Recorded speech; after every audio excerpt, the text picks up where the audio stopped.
Hello everyone, welcome to my channel. Chào mừng quý vị và các bạn đã đến với kênh của Tiến Vlog. Hôm nay là ngày cuối tuần. Buổi chiều Tiến có được một chút thời gian rảnh rỗi, cho nên là đi ra sân sau của nhà mình để xem là những chậu bông của mình nó ra hoa như thế nào, cũng như là tham quan cái góc sân sau của nhà mình, xem coi thử là bông hoa ra nhiều chưa. Các bạn có thể nhìn thấy trước mặt trời rất là nắng nha các bạn. Chỗ mình thì nhà người ta che rồi, thành ra là tương đối là mát mẻ, còn ở ngoài trời rất là nắng nha. Bình thường thì Tiến đi làm cả ngày các bạn ạ, đi từ 7 giờ sáng tới 5-6 giờ chiều Tiến mới về. Thành ra cũng chẳng có thời gian để mà chăm sóc những cái chậu hoa của mình. Nay thì được nghỉ, cho nên mới có một chút thời gian rảnh rỗi ra ngồi nhổ cỏ cho mấy cái cây hoa của mình nè. Vừa nhổ cỏ vừa ngắm hoa, vừa hít gió trời. Nói chung là rất là thư thái các bạn ạ. Trời thì cực kỳ nắng mọi người ạ. Nhưng mà chỗ Tiến thì nhờ có gió, thành ra nó thời tiết nó cũng dễ chịu hơn. Các bạn nhìn thấy đấy, gió rất là lớn, thổi vù vù vù luôn đấy các bạn. Lâu quá không để ý các bạn ạ. Hai cái chậu rau khoai lang của mình hôm nay cực kỳ tốt luôn rồi mọi người. Mà lâu quá Tiến không ăn, thành ra là nó bị già rồi. Hôm nay chắc là phải hái rau khoai lang vào và luộc ăn thôi mọi người ạ. Nhân tiện nói về rau khoai lang thì hôm nay Tiến Vlog sẽ làm video nói về tác dụng của rau khoai lang đối với sức khỏe của chúng ta như thế nào nha mọi người. Và các bạn xem video này thấy video hay, thú vị, hữu ích thì đừng quên cho Tiến một like, một bình luận, một chia sẻ và một đăng ký kênh của Tiến Vlog để ủng hộ giúp mình nhé. Cảm ơn mọi người rất là nhiều. Bây giờ thì Tiến sẽ đi vào nhà lấy cái rổ để cắt khoai lang, chuẩn bị cho bữa cơm chiều của mình nha mọi người. Và luôn tiện Tiến cũng chia sẻ với các bạn một chút về cái thời xa xưa của mình vào những năm 1990 đến tầm khoảng năm 2000 đấy. Thì lúc đó Tiến đang còn nhỏ và Tiến sống ở quê. Thời điểm đó thì kinh tế của mọi nhà cũng chưa phát triển giống như bây giờ. Và ở quê Tiến lúc đó thì trồng rất là nhiều khoai lang các bạn ạ. Và mùa hè thì những cánh đồng khoai lang xanh tươi bát ngát luôn. Tiến vẫn còn nhớ rất rõ vào những lúc mà chuẩn bị bữa cơm trưa hoặc là bữa cơm chiều đấy mọi người, thì hầu như là gia đình nào cũng ra ngoài đồng hái cho mình một ít rau khoai lang về để ăn cùng với cơm đấy các bạn.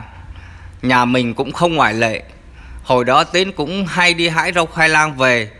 Có hôm thì nấu canh, mà canh ngày xưa thì các bạn biết không, không phải là như bây giờ mình có thể chế biến được nhiều loại khác nhau. Tiến vẫn nhớ hồi đó nhà Tiến thì mỗi lần mà nấu canh thì chỉ cần có một chút mỡ heo đấy các bạn, rồi cho vào canh như vậy là đã có được một nồi canh để mình ăn cùng với bữa cơm của mình rồi đấy. Ngoài ra thì để thay đổi bữa thì thỉnh thoảng mình lại luộc rau lên hoặc là xào rau với tỏi. Đấy, nói chung là những món ăn rất là đơn giản và hầu như rất nhiều nhà đều cũng ăn như vậy. Bởi vì thời điểm đó kinh tế còn rất là khó khăn. Và Tiến vẫn không thể nào quên được, ở thời điểm đó thì rau khoai lang rất là nhiều và rất là phổ biến, mà chỉ có người nghèo người ta mới ăn thôi các bạn ạ. Cho nên Tiến mới nói là rau khoai lang là món ăn chỉ dành cho người nghèo. Nhưng các bạn biết không, mãi sau này Tiến mới tìm hiểu thì Tiến mới hiểu được rằng rau khoai lang mặc dù nó là món ăn dành cho người nghèo, nhưng nó lại có công dụng thần kỳ cho sức khỏe của chúng ta nha mọi người. Cho nên Tiến mới ngẫm lại một điều rằng ngày xưa ông bà thường ăn rau khoai lang rất là nhiều. Chính vì vậy ông bà ta ngày xưa sống rất là thọ nha mọi người. Còn bây giờ để mà được sống thọ như ông bà ta ngày xưa thì cực kỳ là khó luôn mọi người ạ. Bởi vì bây giờ ăn cái gì cũng hóa chất rất là nhiều. Chính vì vậy mà thời xưa ông bà ta chỉ ăn những cái loại rau đơn giản và không có các loại hóa chất độc hại. Chính vì thế mà ông bà ta ngày xưa sống cực kỳ thọ luôn. Tiến đã ngắt được một rổ rau khoai lang rồi mọi người ạ. Bây giờ thì Tiến sẽ hái từng lá ra để loại bỏ những cái phần già và hư đi. Còn mình chỉ sử dụng những cái phần non để mình nấu thôi các bạn ạ. Vì rau của mình trồng hoàn toàn là tự nhiên, hàng ngày Tiến chỉ tưới nước cho nó thôi. Tiến ít khi bón phân cho nó lắm. Thành ra là cái rau của mình nó không được có xanh tươi non giống như cả cái rau mà mình mua ở ngoài chợ nha các bạn. Nhưng mà như vậy thì mình ăn mới an toàn cho sức khỏe của mình. Đấy các bạn nhìn thấy không ạ? Nhìn rất là ngon các bạn ạ. Và hôm nay Tiến sẽ được một nồi rau khoai lang luộc để ăn cùng với bữa cơm tối của mình. Và bây giờ thì chúng ta cùng đi vào tìm hiểu xem là cái công dụng của rau khoai lang nó tốt với sức khỏe của chúng ta như thế nào nhé. Đầu tiên chúng ta cùng tìm hiểu thành phần dinh dưỡng của rau khoai lang nha mọi người. Thì theo như Tiến được biết từ những số liệu thống kê về bảng thành phần thực phẩm Việt Nam do Bộ Y tế cung cấp, thì trong rau khoai lang chứa rất nhiều chất dinh dưỡng như vitamin, khoáng chất. Cụ thể như sau. Thứ nhất là nước chiếm 91,9 g, năng lượng chiếm 23 kcal, chất đạm chiếm 2,6 g, chất béo chiếm 0,3 g. Ngoài ra thì nó còn có chất xơ, canxi, magie, phosphor, kali và một số loại vitamin, ví dụ như là vitamin C chiếm 11 mg, rồi vitamin B1, vitamin PP, vitamin B6. Theo các chuyên gia dinh dưỡng cho biết, giá trị dinh dưỡng trong rau khoai lang còn tốt hơn trong củ khoai lang rất là nhiều nha các bạn. Ví dụ như là vitamin B6 trong lá khoai lang cao gấp 3 lần so với trong củ khoai lang nhé các bạn. Vitamin C thì cao gấp 5 lần. Chất riboflavin tức là vitamin B2 thì cao gấp 10 lần so với ở trong củ khoai lang nhé.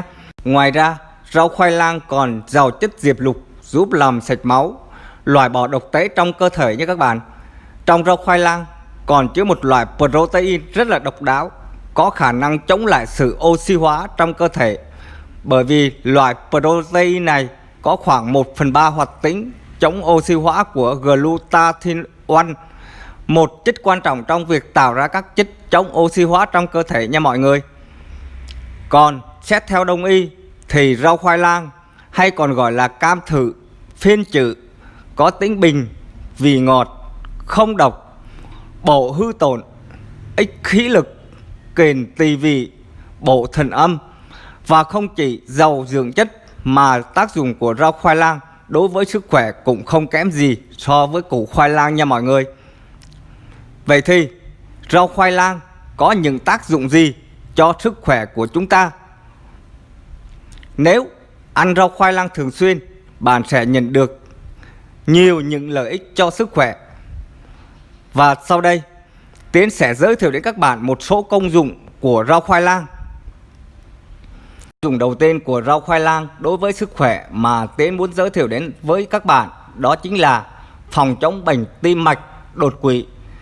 Thì theo như các nhà khoa học đã phát hiện, chất lutein và zeaxanthin có trong rau lang rất là có ích. Chúng đóng vai trò quan trọng trong việc phòng chống bệnh tim mạch vành và đột quỵ. Bằng chứng từ thực nghiệm cho thấy lutein từ dinh dưỡng rau lang đã làm giảm lượng cholesterol xấu trong thành động mạch một cách rõ rệt nha mọi người. Thứ hai đó là giúp phòng ngừa bệnh tiểu đường. Thì lá rau khoai lang có đặc tính giảm đường huyết vì ở phần đọt rau có chứa một chất gần giống như insulin. Ở lá già thì không có chất này nhé. Do đó những người bệnh tiểu đường có thể dùng đọt rau khoai lang non để ăn mỗi ngày nha các bạn. Thứ ba đó là phòng ngừa bệnh táo bón. Thì không chỉ có củ khoai lang mới có công dụng chữa táo bón, mà ăn rau khoai lang cũng có thể giúp chữa táo bón hiệu quả nhé mọi người. Phần lá rau khoai lang có rất nhiều chất xơ nên giúp nhuận tràng. Ngoài ra chất nhựa từ lá khoai lang cũng có tác dụng nhuận trường ngăn ngừa chứng táo bón. Thứ tư là rau khoai lang giúp giảm cân. Thì trong rau khoai lang có rất nhiều chất xơ nên khi ăn sẽ tạo cảm giác no lâu.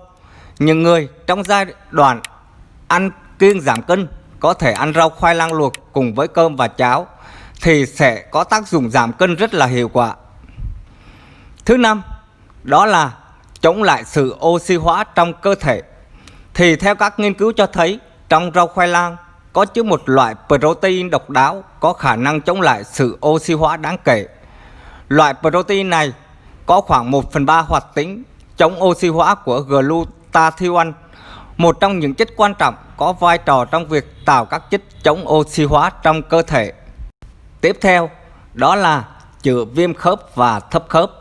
Thì trong rau khoai lang có chứa chất beta-carotein. Đây là chất có tác dụng ngăn ngừa những bệnh viêm nhiễm mãn tính như là thấp khớp, viêm khớp, và còn có tác dụng tăng cường được độ chắc khỏe của xương, tăng cường hệ miễn dịch cơ thể. Những người bị đau nhức xương khớp có thể sử dụng ăn rau khoai lang để trị bệnh một cách hiệu quả và an toàn. Ngoài ra thì rau khoai lang còn có rất nhiều công dụng khác, ví dụ như là trị chứng thận âm hư, đau lưng mỏi gối, rồi là thanh nhiệt, giải độc và trị mụn nhọt, chống béo phì, trị buồn nôn, ốm nghén, giúp khỏe da, sáng mắt. Thì mình sẽ nói qua một chút về cái công dụng giúp khỏe da, sáng mắt. Thì theo như các nhà khoa học, trong 100 g rau lang có chứa tới 11 mg vitamin C. Đây là chất giúp tạo ra collagen, giữ cho làn da luôn tươi trẻ, săn chắc, căng đầy sức sống. Không chỉ vậy, thành phần beta-carotene, lutein và zeaxanthin có trong loại rau này còn giúp chúng ta duy trì đôi mắt sáng và khỏe mạnh. Lutein và zeaxanthin là các dưỡng chất phân bố rộng rãi trong các mô tế bào thần kinh mắt. Chúng còn tập trung ở khu vực điểm vàng của vòng mạc. Chúng làm nhiệm vụ lọc ánh sáng xanh gây hại cho mắt, đồng thời còn có khả năng ngăn ngừa quá trình oxy hóa ở các cơ thần kinh mắt. Do đó, rau lang còn có công dụng kỳ diệu giúp phòng ngừa bệnh đục thủy tinh thể liên quan đến tuổi tác. Mặc dù rau khoai lang cực kỳ tốt cho sức khỏe của chúng ta, nhưng các bạn cần lưu ý khi ăn rau khoai lang để khỏi gây độc cho cơ thể. Thứ nhất đó là khi ăn rau khoai lang nên ăn kèm với thịt động vật để cân bằng dinh dưỡng. Thứ hai, khi ăn rau khoai lang, các bạn không nên ăn quá nhiều và quá thường xuyên, bởi loại rau này chứa nhiều canxi, dễ gây sỏi thận. Thứ ba, không ăn rau khoai lang lúc đói, vì điều đó sẽ làm giảm lượng đường huyết trong cơ thể. Thứ tư là nếu muốn nhuận tràng thì nên ăn rau khoai lang tươi, luộc chín, không nên ăn rau khoai lang còn sống vì sẽ có tác dụng ngược lại, đó là nó làm cho mình bị táo bón.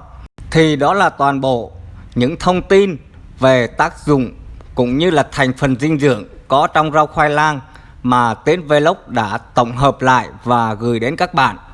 Và các bạn cũng nhìn thấy món ăn mà Tiến đã hoàn thành xong rồi đúng không ạ?